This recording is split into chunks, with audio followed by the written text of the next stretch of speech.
Welcome everyone. Thank you so much for joining us for today's session on getting started with data integrations. My name is Barrett Johannesson and I'll be your host today. We have Jonathan Sue who will be presenting on today's topic.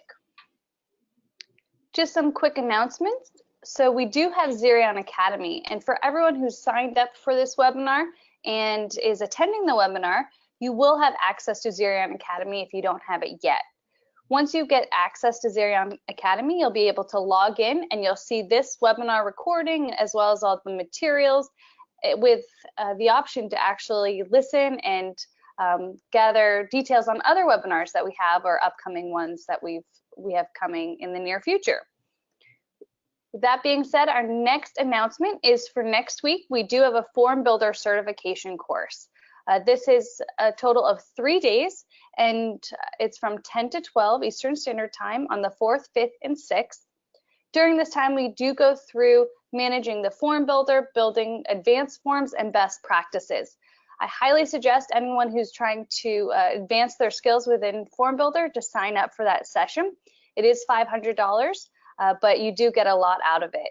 In addition, everyone who attends is required to complete 2 assignments. These assignments are ways for us to really know that you have gathered and understand the material that we presented on. We also want to share with you some of our upcoming webinars. So on the 11th, we have Ben Wright, who's going to be presenting on setting up real-time dashboards. This is an exciting one. Also in April, we have from the 18th to the 20th, we have a 3-part mini series. So each of these are going to be 30-minute sessions and they're JavaScript and JSON overview. So if you're looking to learn more about JavaScript and JSON, definitely sign up for this. And the last one that we have in April is the 4 overlooked ways to supercharge your forms. So how to take those forms and make them even better. So I definitely suggest you guys sign up for all 3 if you can. It's going to be an exciting month with webinars and certification. Before I hand it over to John, I do want to launch a quick poll, and then actually 2 quick polls. The first one is to make sure that we understand if you're a current user or if you're looking to become a user. This just helps us address questions and present the material a little bit differently based off of people who are attending.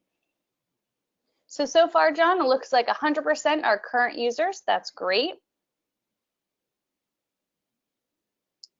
And almost everyone has voted. So I'll go ahead and close this poll and launch our second poll. And this second poll is equally as important. This one's going to let us know really what your role is within the projects that you work on. So are you a manager? Are you a developer? Are you an end user? If you're all 3, then just choose one of them.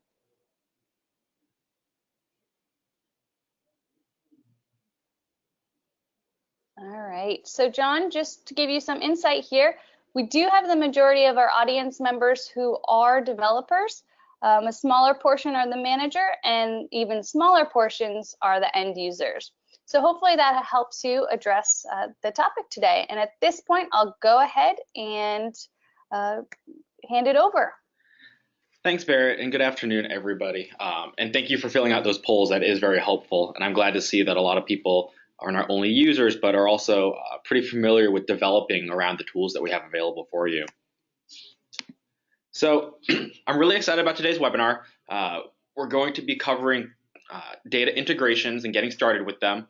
One of the reasons I really love talking about this topic is because when you talk about just doing data collection, you're going to be able to kind of take your current process and maybe improve it a little bit.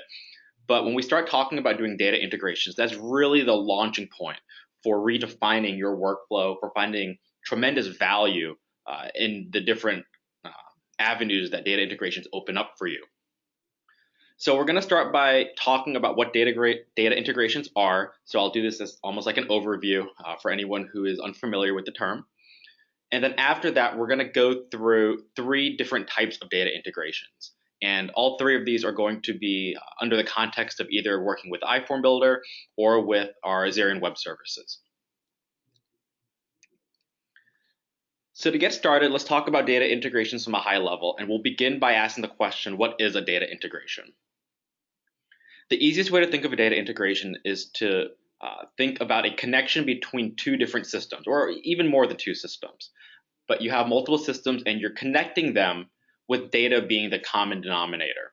So a lot of times what that means is you're going to have data from one system flowing into another or into another, and then sometimes in different directions as well.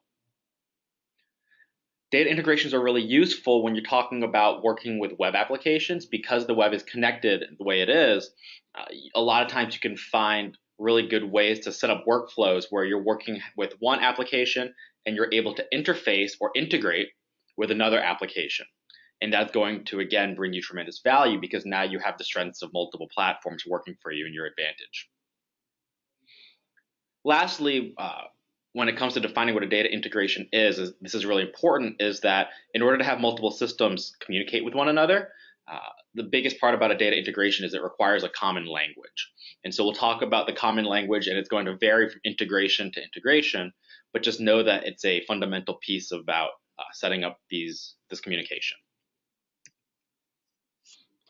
The next question we're going to answer is why you would want to integrate your data with multiple systems.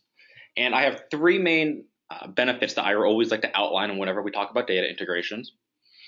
The first one is that you're able to set up processes that are going to be automated. And so what's really good about that is if you think about, say, a use case would be downloading records and then importing them into a spreadsheet. That type of a setup where you're going from one application to another can be done with a data integration where it's going to be automated. This way you don't have to download records every week or every month or at the end of every day to enter in manually or just as like a copy and paste or an import. Either way, that's still a manual process. It's something you have to actually do yourself. So by setting up data integrations, you're able to start automating processes, and what that's going to do is it's going to speed up your workflow. The second benefit about integrating data is that the quality of your data is going to be vastly improved by having the two systems talk to one another without using yourself as a human interaction as an intermediary. So what I mean by that is if you think about having your data collection done and then you would have to manually enter that into another service or another system, anytime you are touching the data as an individual or as an organization or as a group, that's going to introduce opportunities for data to be misentered, for formatting errors, or any sort of complication that's going to reduce the integrity of your data. By establishing these integrations where the systems talk to one another directly without needing you in the middle, you're going to be able to bypass a lot of those scenarios. You don't have to worry about manual entry each time you have one system talk to another, and that's going to be a great benefit. And then the final benefit is that you're going to have these multiple systems. Every service, every platform is always going to have things it's really good at doing and things it's not so good at doing, where there are limitations. And by having multiple systems work together in your favor, that cooperation is really going to bolster whatever workflow you guys or everyone is doing. And so if you have the strengths from platform 1 and platform 2 working together, not only will you have the benefits of each, but you're really going to get a lot of extra value from the synergy of the two. The last question we'll ask when it comes to our overview of data integrations is how can you set up an integration? And this is really going to be the meat of the majority of the rest of the webinar. We have three different ways that we're going to look at data integrations. The first way is going to be what we call post data, and that's going to be the idea of routing or sending data as it's received. The second method for setting up an integration is going to be exploring the API, specifically within iFormBuilder. And so we'll define what API is. If this term is foreign to you or if you're unfamiliar with working with the API, this is going to be a really good opportunity for you to get some initial knowledge about it. And then also I'll provide you resources to further extend your learning after the webinar. And then the final integration we're going to talk about is our Dataflow Automation service. This is a personal favorite of mine because it's going to give you the flexibility of working with the API, but in a much more user-friendly environment, in my opinion. You're able to do a lot of really powerful manipulations and routing with Dataflow Automation, and it's going to set up that integration where it runs automatically as well. Now, before we continue forward, Barrett, I have prepared a poll for everybody asking which of these 3 services, if any, they're familiar with, and if you could launch that, it'd be awesome. And from the immediate looks of it, it's actually pretty even. So there's about 31% who are using Post Data, 38 using the API, and 31 using Dataflow Automation. Oh, wow, that's awesome. That's really good. It's glad to see that we're getting more and more people who are familiar with the data flows. And keep in mind that there could be those individuals who are using both the Post Data and the Dataflow. Definitely. All right, I'll go ahead and close it and hand it back to you. All right, thanks. So let's go through each one of those 3 different methods of integrating data now, and we'll go and dive into each one a little bit deeper. So we're going to start by talking about iFormBuilder Post Data. And the concept I want you to really keep in mind is that we're focusing on an automated record processing setup. And so as records come in, we're going to automatically process them. That's our goal here. So when we talk about post data and we talk about post processing, there's 2 questions that we want to ask, and we also want to eventually solve using our post data. So the first question is, when is it done? Right? If you've ever had to sit and wait for a response or a submission from somebody, you know that can be a very time-consuming task, and worse off is that you're not really getting anything done during that time. What would be ideal is as soon as the process is completed, you have notification of that being done. The second question is, where does it then go? So once you have that data submitted, where are you going to send it to? With our post data setup, when we set this integration up, we answer both those questions, and we set up a scenario where as data comes in, data is going to be sent out. And so again, it's that automatic processing of the record. Now, I have a checklist over here on the right-hand side for whenever we set up an endpoint, which is going to be the mechanism for using post data within iFormBuilder. This is really going to be useful for your reference, but what I am going to do next is I'm actually going to jump into iFormBuilder and show you all where you would set up this type of an integration. So I'm logging into my test environment here. And once I switch my profile, I'm going to be going under the form assignment. And so just like with the form where you assign users who are allowed to collect data, what we're also going to be doing is assigning endpoints where we want to send that data once a record has been submitted. So the majority of you, I'm sure, are familiar with this top piece here, where we're able to set which users can collect and view data. But what we're going to do is scroll down a little bit further to this post data section.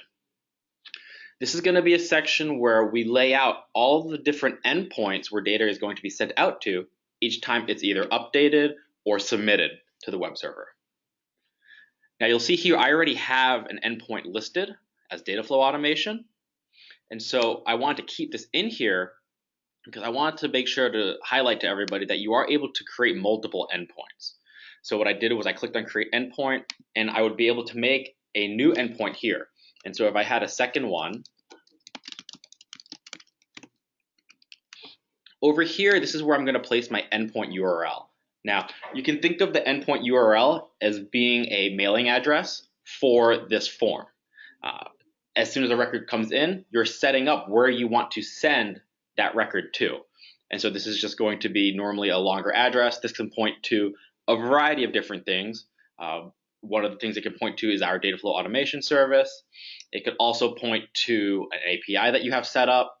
But the important thing to understand here is that with post data, you're not really manipulating the data in any way, or you're not doing any sort of advanced integrations. Your endpoint and your post data is really meant to be a delivery service. So it's a mechanism for sending data to another system, which would then do the manipulations and any sort of additional features. The next properties here are going to be the format of your post data. So this is going to either be in XML or in JSON. And JSON is defaulted here as the option. And I do want to say that I am very much in favor of working with JSON anytime you get a chance to, especially in comparison to XML. It's much more lightweight. If you're not familiar with working with data very much, it's also a lot easier to learn, in my opinion. I think it's a lot easier to read. A couple other things I want to highlight here are that you are able to include labels when you send your data through. So, and I'll show you in the next slide, but by default, whenever you set up an endpoint, it's going to be giving you the data column name as well as the value associated with that element. By enabling use labels, you will then have that third property. You'll have the label text as well. And this can be useful depending on the integration you set up. But what I will say is that by adding in that third property, the structure of the data starts to get more complex as well because it has to accommodate it. Down here, you're also able to set up email notifications. So when a record is sent through and you try to submit this to this endpoint, if there's an error in that submission, you would be able to get notification for that. This is really useful for monitoring the system. And then you can also get emails for notifications. So upon successful delivery, you will get an email saying that this post data was sent. Now I'm going to cancel out here because I don't actually have an endpoint URL for this. But I just wanted to show you the different properties here. If I had created it, it would have shown up down here in my list underneath.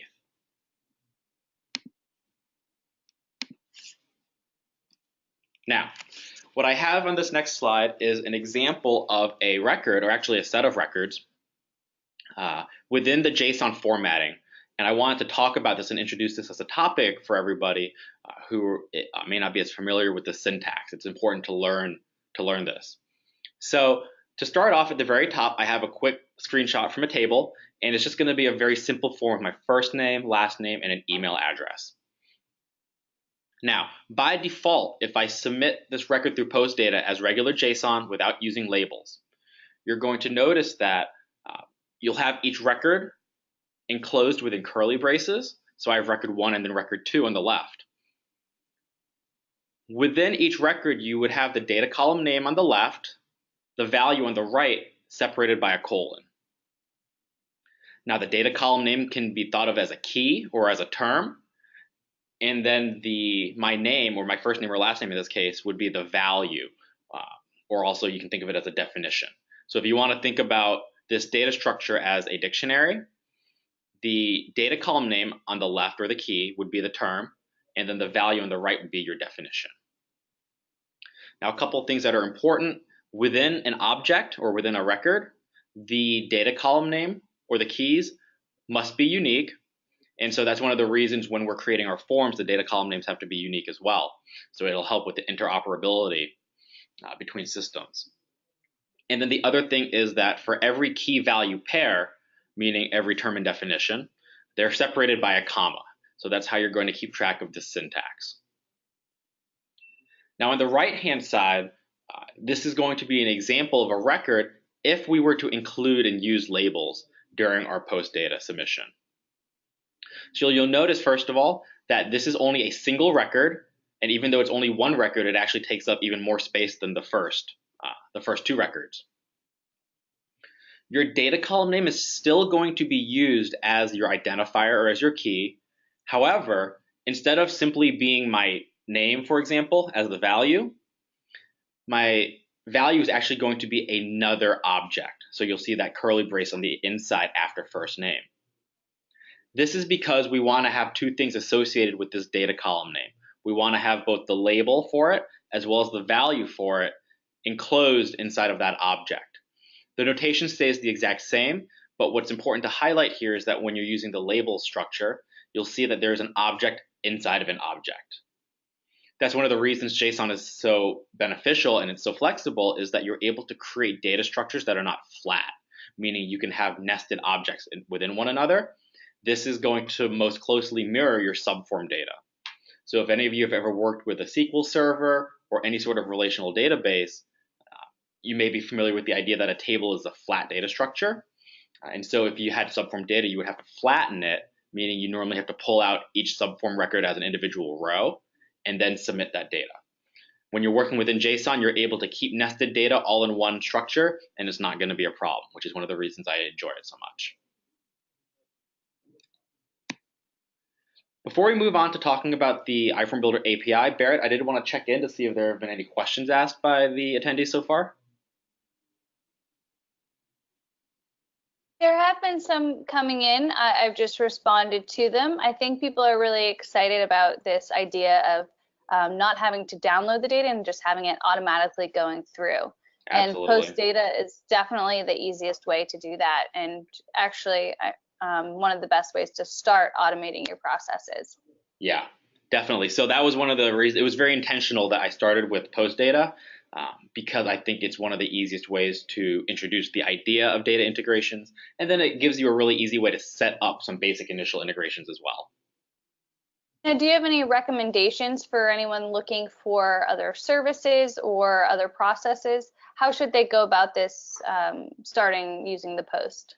Sure. So if you're looking to integrate specifically within iFormBuilder data, one of the things I would recommend is first jumping on the Customer Success Center and searching for it and grabbing a couple of articles and reading them.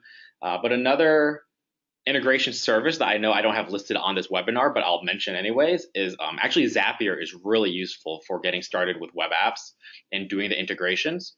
So that's, let me actually go to the website very quickly. We can take a short detour here.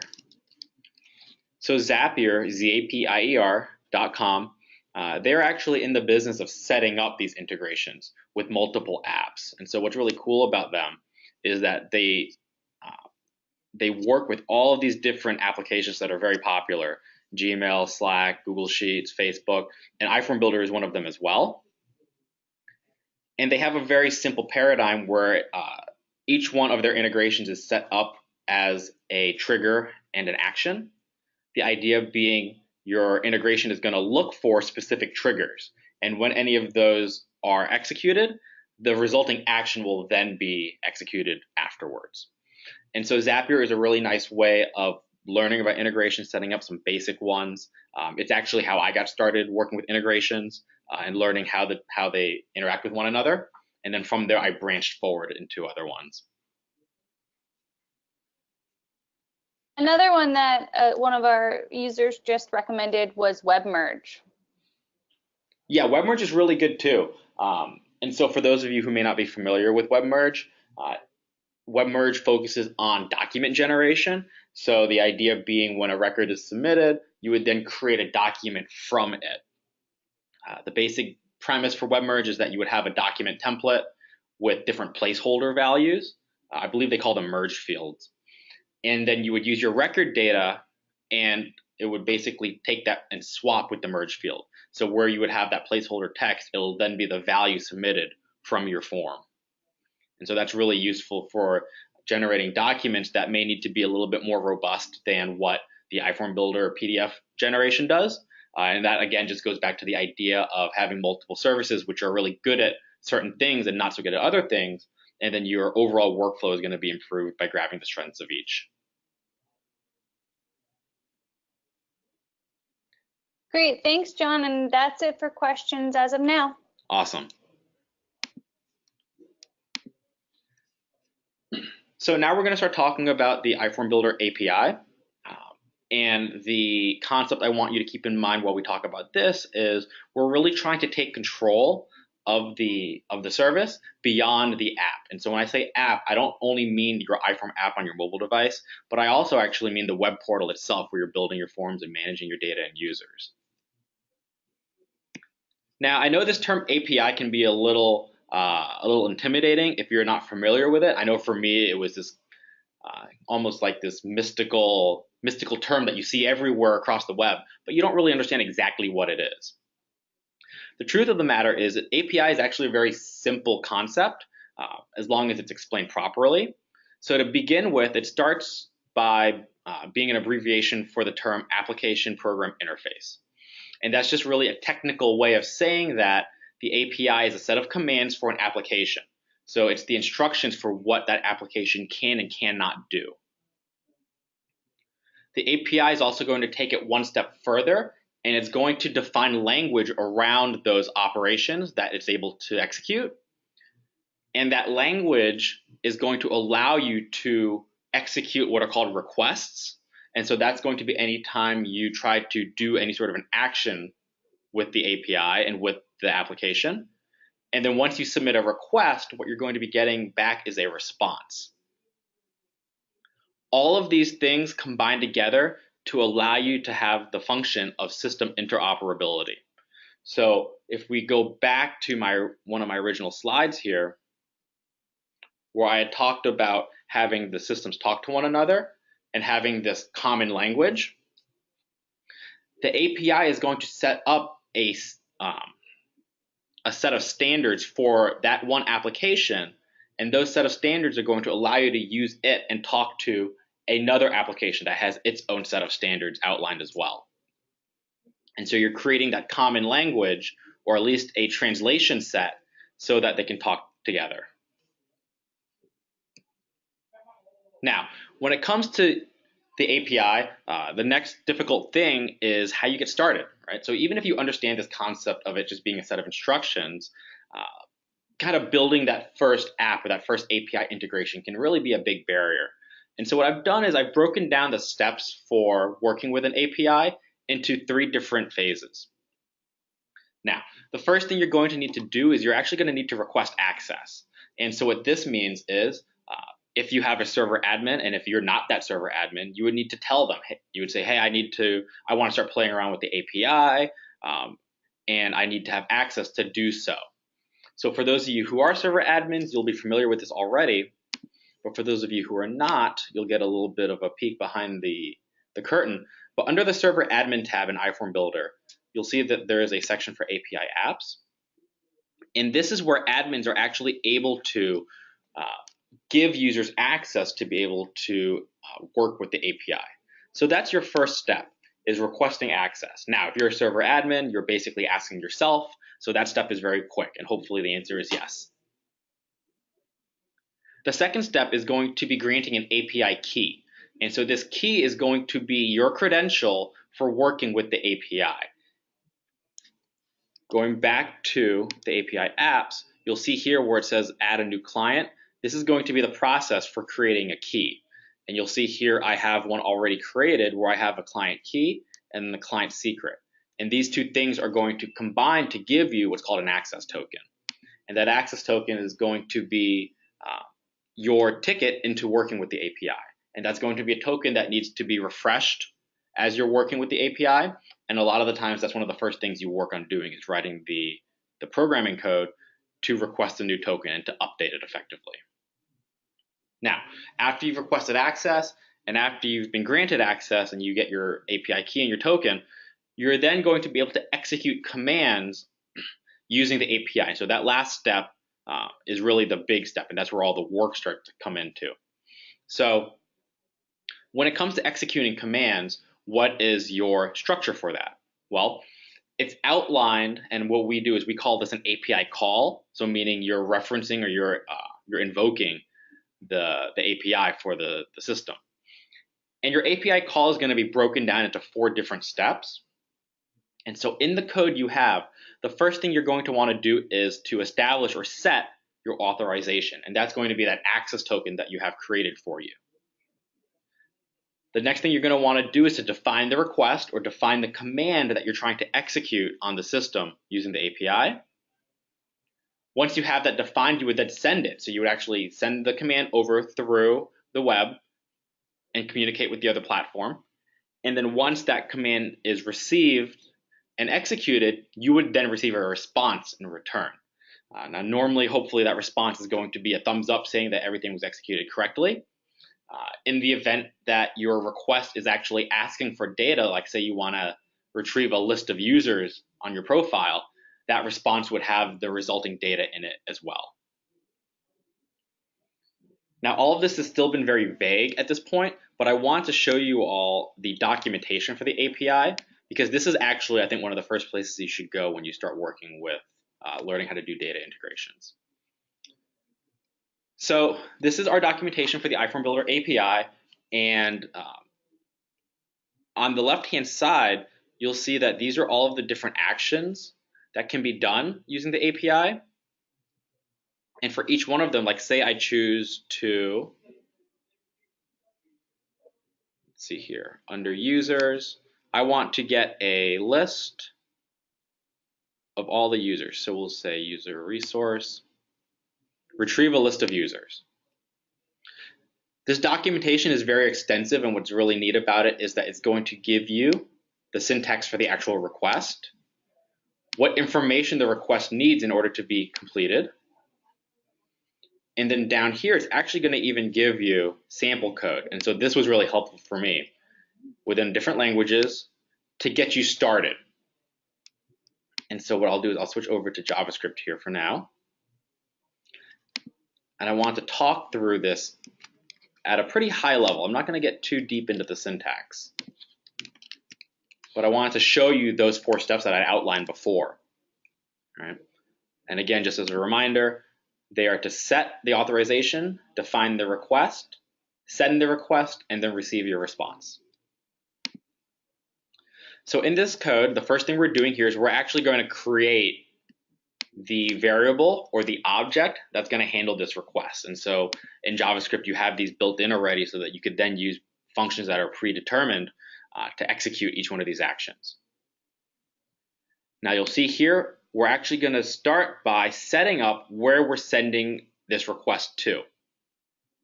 Now within this URL that I copy and pasted from the documentation, you would want to change your server name here. You would also want to change the profile ID for the profile you're accessing. After this, you'll see this word users, and that refers to the branch of the API that we're going to be executing. And then after this question mark, we have a list of fields, and these parameters are going to correspond with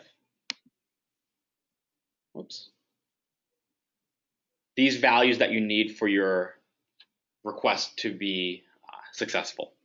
And so the things that we need are, for example, a list of fields that we want to request. Do we want to get extra information on the user? You can also limit the number of users that are returned. For example, if you only want 100 of them. And then the last parameter is that you can set an offset.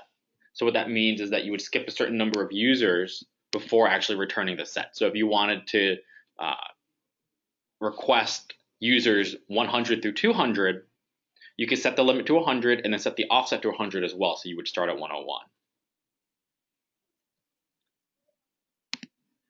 Now, after we have this set, this is actually where we're defining our request.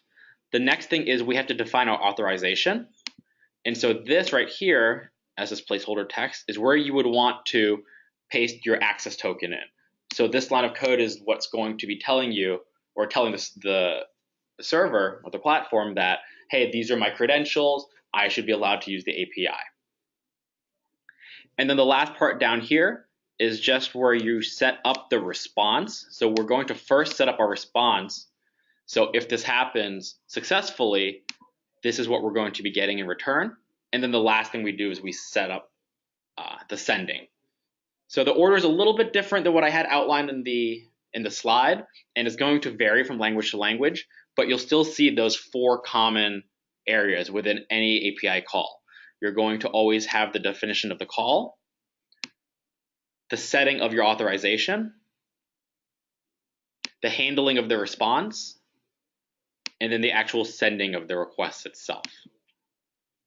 And so for those of us who are developers on this webinar, depending on whatever language you're familiar with, you're able to get sample code for different languages, and this is going to be a really great starting point for you to work with the API.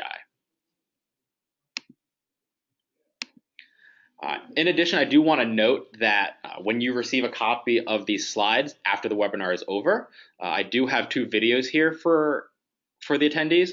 The first one is going to be an API overview, and this is actually one of our solutions engineers, Ben Ray, going through the process of creating your first API call, your first API app. This was a video that I found very useful when I was learning about the API here. And then the second video is a webinar actually from last year, and it's an API customer spotlight. So we asked customers of ours who have been using the API extensively to present on their solutions that they developed. And so this is going to give you a really good idea of some of the power that you can start leveraging working with the API.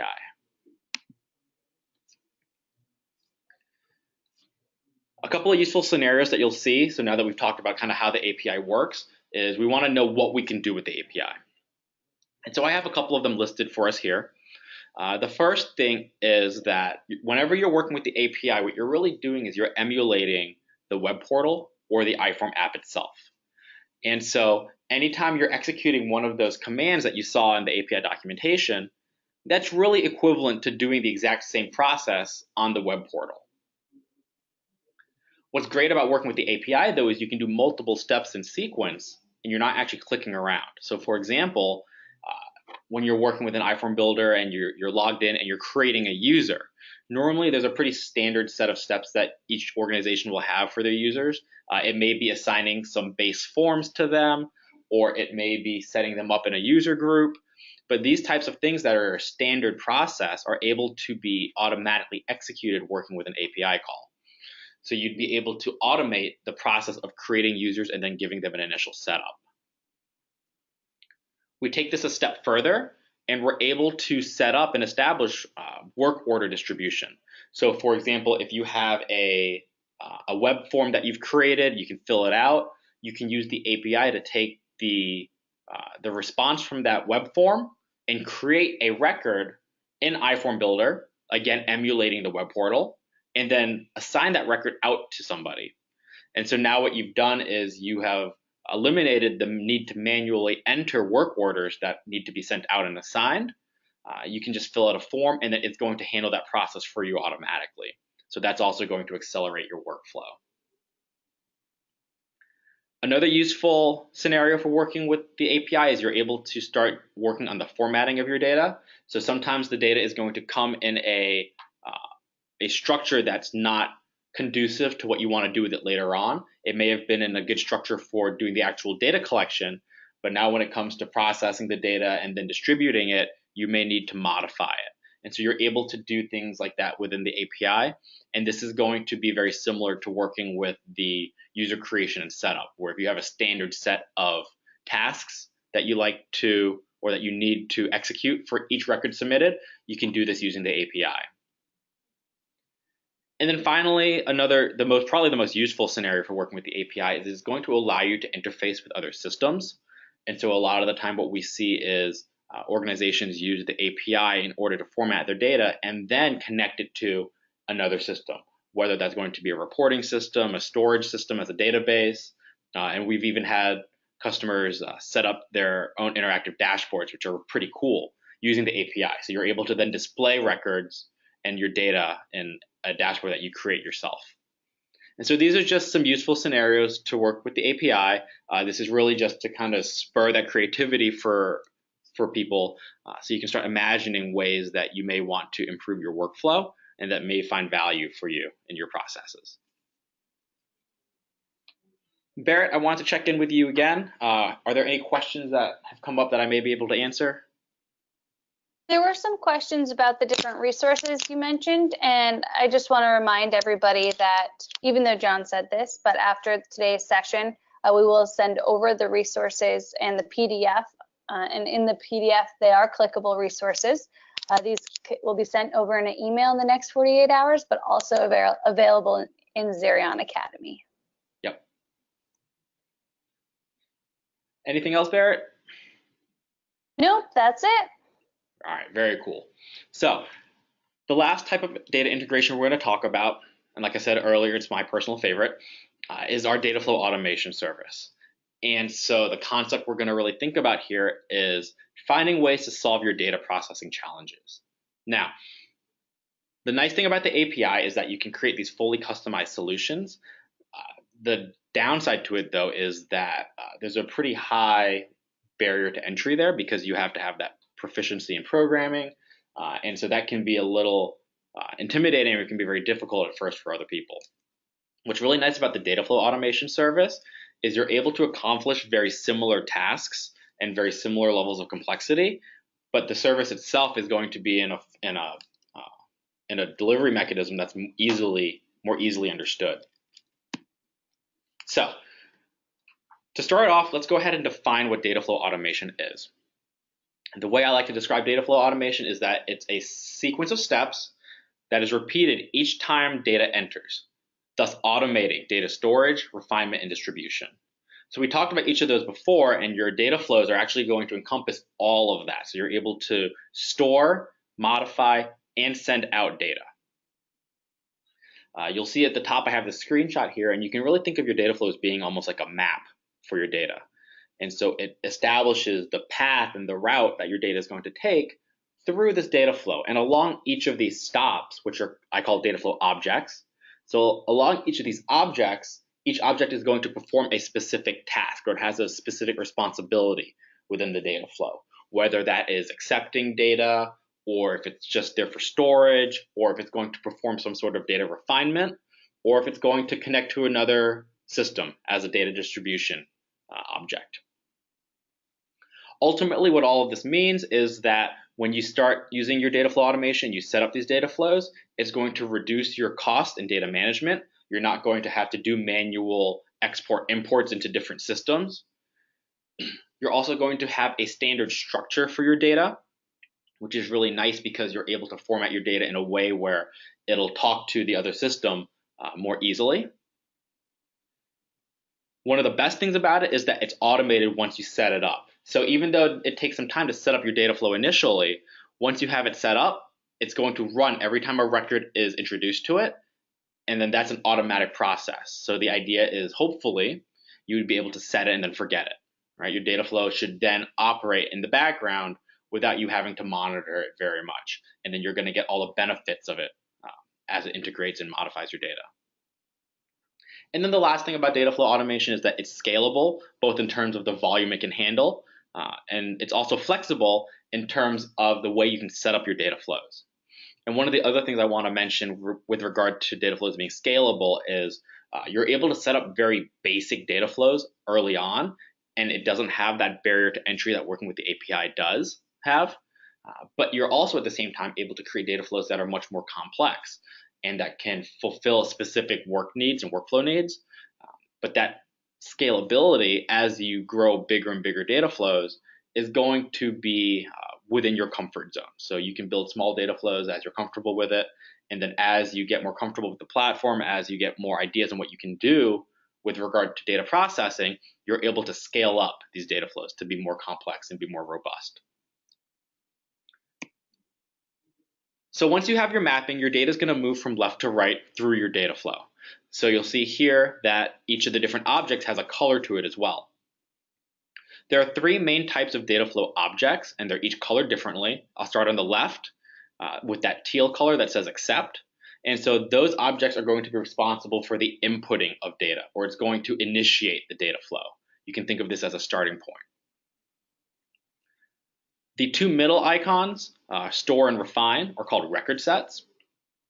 And these are going to be objects responsible for the storage as well as the manipulation of your data. And then finally, the yellow objects on the right, this one labeled distribute, are going to be what are called action objects. And action objects are going to be responsible for distributing that data to another service or another system that we've established a connection to. Now, what's great about this is that each one of these objects has its own personal responsibility. That means that you'll end up with modular building blocks to separate tasks. So even if you have a very complicated data processing task, you're able to reduce it into smaller, more manageable chunks that can be solved one at a time. And then again, I do just want to reiterate the ability to create data flows that branch. So you could have this branching into multiple different directions, and then that allows you to customize the data flow to fit your needs. So let's talk about each one of the different objects, and then after this, we're going to jump into the Dataflow automation service, and I'll show you all around a little bit. So the first one is a webhook, and again, this is going to be focused on accepting data. It's also going to be the trigger point to start our data flows execution. So a webhook is going to be a way to automatically have data enter the data flow. Now, if you recall back to when I talked about post data at the beginning of the webinar, I left that URL empty. When we create a webhook, it's going to generate that URL for us. So what I'm actually going to do in a little bit is take my webhook URL and put it into an endpoint. So you'll see how that works. That unique URL can be thought of as an access point. Again, it's just like a really long mailing address. So if you want to send data into this data flow, you would then distribute that URL as an access point to the other systems that you want to send data from. The last thing I want to mention about a webhook is that it will always be associated with a record set. So you're never going to have a data flow where it just accepts records and doesn't do anything with them. So you always have to have a webhook and then a record set following it, which is where the data is actually stored. So in addition to storing data, your record set is also going to be responsible for the refinement of your data. And we split refinement into three primary categories. The first one is filter, the second one is transform, and the third one is aggregate. Without getting too in-depth with it, I'll give you an example of each one of them. Filtering data is the concept where you're going to allow one record in, but not another record. So this is very similar to a condition value in iFormBuilder, where you're saying, if this is true, do one thing, if it's false, do something else. With respect to a filter, if the condition is true, meaning it was met, then the record will be stored in the record set. If it's false, it will not be accepted. Now, transforming data is going to be a little bit different. Instead of saying one record can come in, one record cannot come in, the transformation data is where you're actually changing the shape, meaning the contents of an individual record. So if I have one record, and say I have a timestamp within that record, so I've collected that timestamp through the date time element in iFormBuilder, I may want to split that out into individual components, the hours, the minutes, and the seconds, the year, the month, and the day. This is an example of data transformation where I'm adding properties to that record. I'm fundamentally changing the shape of it. You can also update the value of properties and even remove properties. So that's one of the things that I'll do sometimes is when I have data sent into my data flow, I may do something like remove some of the metadata so that the record itself is a little bit smaller to work with. And so that's also another example of data transformation. And finally, data aggregation is going to be the process of taking multiple records to derive new data from.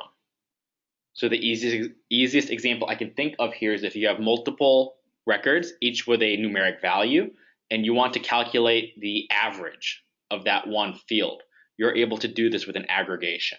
So again, we're taking pre-existing data in the form of multiple records, and then we are creating new data from it, which is our aggregate values.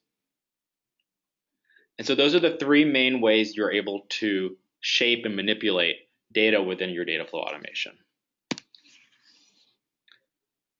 The last type of object we're going to talk about today is our action objects.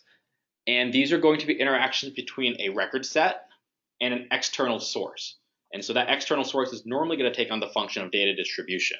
So once we've accepted our data and we've refined it and we've formatted it in the way exactly how we want, and we've filtered it so we only get the applicable records, we then want to do something with that data. We want to send it somewhere so that it can either be an email or it can go to a reporting table, or you can create a web merge document. These actions are going to be thought of as endpoints for the data flow.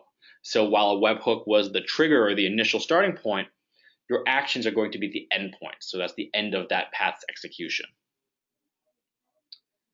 Now, when you set up these actions, you will normally have to create a connection beforehand. And I'll also show you that when I jump into the interface. But that connection will just have credentials, and then you're utilizing those credentials to then set up actually another integration between the Dataflow automation service and then whether it's your email server, your SQL server, you're making that connection as well. So let's, before we go into the recap, jump into the Dataflow automation so I can show you all what it looks like. So what I'm actually going to be doing is I'm going to be walking through the process of creating an endpoint. So I'm actually using Dataflow automation and connecting it through post data. So we're going to come back full circle to the webinar's topics, and I'll show you how data goes from iFormBuilder into this data flow. So I have this data flow built out, and I've actually presented this during a previous webinar, but we'll use it as an example here. And you'll see that the data flow has a branch. So it has a top branch going up this way, as well as a bottom branch here. So that just shows you how you can run multiple branches, multiple processes. In fact, there's another one here as well. and this will fit and model what you need in terms of your data requirements. I start with the webhook here, and the data will flow here into the storage record set. Now, this data will then be sent through both paths. It's not that it chooses one or the other. It'll be sent through both paths. However, I can set a filter here. And so if you see here, whoops, I have my filter logic where I'm saying that this property has to be greater than 0. So if this is true, then the record will be allowed in. So it actually gets sent to both record sets, but then in this one, it may or may not be allowed in. And then you'll notice at the end, each one of these branches culminates in an action object, again, the yellow ones. And so for this example, as the record gets sent in, I'm going to pull out the information that they want for an automated email and then actually send out that email. The other thing I'm going to do here is I'm going to take that information, transform it for an information sheet that will have a document automatically generated. And then I'm also going to take that raw feedback data and send it to a reporting table so I can then run analytics on it. Now, if I click on this webhook, you'll notice over here I get information about it. And this right here, this long piece of text, is the endpoint URL that I had mentioned earlier. So I'm going to copy this to my clipboard, and this is what I'm going to be using when I set up my post data. Now I'm going to go back over here to my form assignment. I'm going to find the form that I want to set this up with. And I'm actually going to delete this here for now. Let's do that. So now let's add a new endpoint. I'm going to call this Dataflow Automation. And actually, one of the other things I always recommend is that we take the name of the data flow and we include it here. Whoops.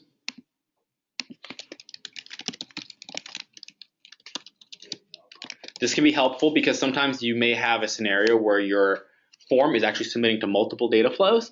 And so this is an easy way to stay organized. Now I'm going to post my endpoint here. So I've copy and pasted that in. And that's actually the last thing I'm going to do here. I'm not going to touch any of these other properties. So I'm going to click on Create Endpoint. Once this endpoint has been created, now what that means is anytime a record is submitted, it's going to be sent through this endpoint into my data flow. So to simulate this, let me just go into my data view. And all I'm going to do is do a really quick edit and save of a record. And this is going to emulate the process of submitting or updating a record. So I'll choose a record, go to Edit Selected, and then just save. Very simple. Now, after that save has been done, I'm going to come back over here to my data flow, and you'll notice that there are 13 records currently in here. If I refresh this data flow, you'll now see that there's a 14th record. And in fact, these are the record sets updated as well. Now, if I go into this record set, you'll be able to see here that this is the record I just submitted. Looking at the timestamp here with a modified date, this is today, and this is our time right now. And so now that the data has been entered into the data flow, not only did it get stored here, but you saw that it traversed through the entire data flow and actually executed each of these actions as well. And so that just goes to show you how once you set this up and you establish the process and your workflow, it runs automatically, which is a really big benefit. So to sum up everything we talked about today, there were three main data integration techniques that we talked about, or three main ways to start integrating your data. We began by talking about post data, also known as endpoints. And this was a really good place to start off with because it's easy to use, and there's also multiple ways you can configure the data to be structured. The downsides to this, however, are that you have limited functionalities. You're not actually really doing anything with the data except sending it somewhere. And that ends up meaning that it actually will require a separate integration on the other side of the post data. So wherever you're sending it to, you will have to have that solution either built out or set up and configured to work with the data that's being submitted to it. We then moved into talking about the iFormBuilder API, and the biggest benefits here are that you're able to have supreme flexibility with the API. You're able to do anything that you could do with the web portal or anything you can do with the app, and you're able to develop a customized solution. Now, the downside to that is that customized solution is going to require a programming background. And another thing to keep in mind is that it's actually restricted by the number of API calls you do. And so as you're creating your solutions, you do have a limit for the amount of API usage you can go through. And so sometimes that can be prohibitive in terms of how much you can execute on a monthly basis. We then just finished talking about Dataflow automation, and this is going to excel at shaping data, especially because you're able to branch to multiple record sets. I can take my base set of data and shape it in multiple ways within each branch, and that's not going to affect the others. You're also able to set it and forget it. So once you've created that data flow and taken that initial time to set it up, it will run automatically and you don't need to pay too much attention to it. And that's going to end up meaning minimal maintenance for you. And as a downside, I will say that it has a mild learning curve, but it's not nearly as steep as working with the API. And the tasks that you can execute within Dataflow automation tend to grow very organically with your own comfort level. So as you become more comfortable, you're going to think, oh, I wish I could do this with the Dataflow. And it's not going to be out of reach in terms of what you can understand and what you can start applying. So it has a very natural progression. You just have to get in there and learn the initial basics, which I actually presented today. So that's going to be good. At this point, Barrett, are there any questions that came up while I talked about data flows? Not so much about data flows, but about some of the best practices that you have and that you've kind of talked about briefly here today. When it comes to data flows, would you mind just sharing what kind of training we have available for those individuals to start picking it up? Absolutely.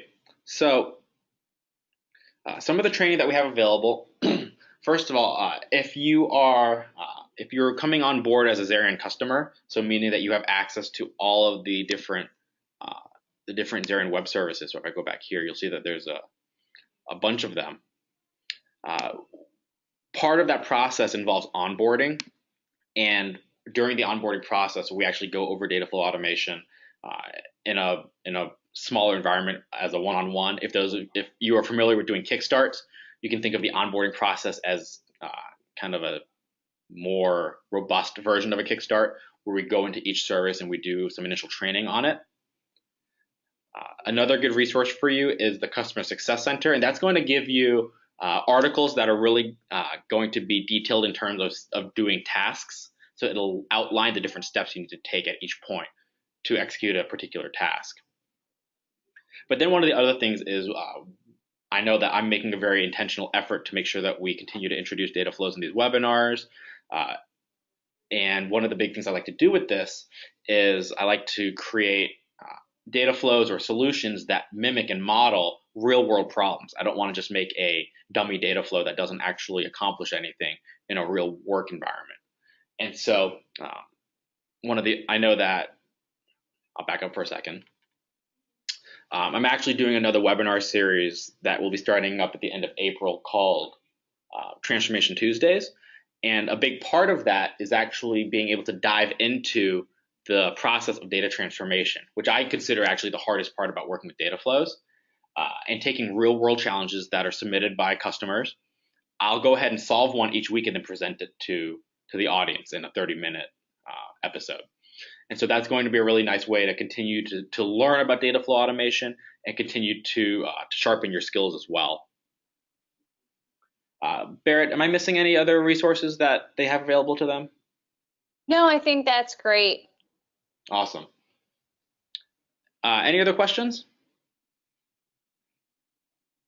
Nope, we've actually covered them all, and it looks like in the perfect amount of time, since it's just 1 minute over the hour. Yep, that worked out well. The last thing I will say is that you'll see on this slide here, I have some additional resources for you.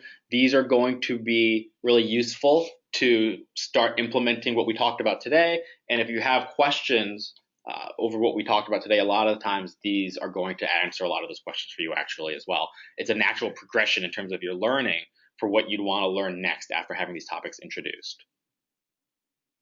Okay, Barrett, if there's no other questions, I can go ahead and wrap up this webinar, I do want to let everyone know that in the next 48 hours, you'll be getting access to Zerion Academy if you don't have it already. Within the Academy, you'll be able to access the recording of the session, as well as a PDF copy of the presentation I just presented to you. And then just as a quick reminder, the next webinar that we have coming up is going to be April 11th on setting up real-time dashboards. And I do want to make a quick note that the time is actually, oh, you know what? I typed in the wrong time here. This is actually 7 o'clock. I apologize. And John, can I just briefly touch on one question that just came in? Yeah, definitely.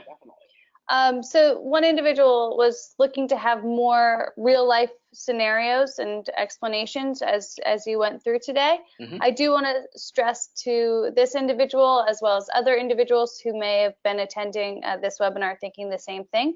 We have multiple resources and videos that go through this real life scenario using those 3 different integrations that John talked about. And so if you have more questions or you're looking for a specific type of source or resource, just let us know and we'd be happy to send along that information.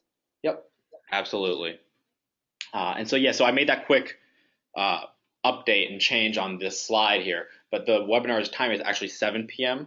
Eastern. So it's not our normal webinar time, but I wanted to move the time a little bit so that if we have any audience members who are in different time zones, hopefully this will be a little bit more accommodating for them. And if this time zone doesn't work with you, just know that when you sign up for the webinar, you again, as always, will receive a copy of the recording, so you're able to view it later on also. Okay. All right. So everyone, thank you for your time. From Barrett and I, we appreciate you tuning in, and we look forward to the 11th, which is going to be our next webinar. Have a good afternoon. Good night, everybody.